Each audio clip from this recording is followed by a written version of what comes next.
Σήμερα θα σας παρουσιάσω το Honda CB 1100 RS σε χρωματισμούς full black, που σημαίνει ότι ήταν από τα τελευταία χρώματα που βγήκαν το 2020 με προδιαγραφές για την Ευρώπη.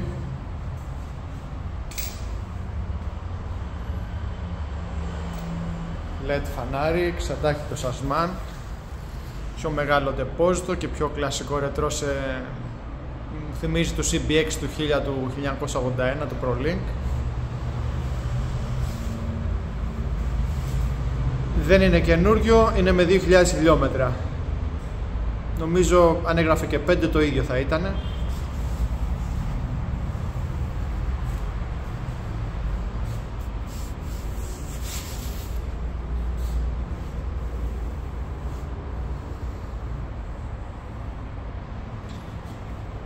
Δεν είναι το δικό της φανάρι πίσω, είναι πιο ρετρό, όπως και το τιμόνι, οι μανέτες, οι καθρέφτες, μανιτάρια προστασίας, κινητήρα, προστασίας για τα καλάμια. Φυσικά όλα τα γνήσια υπάρχουν και για να την ακούσουμε και λίγο.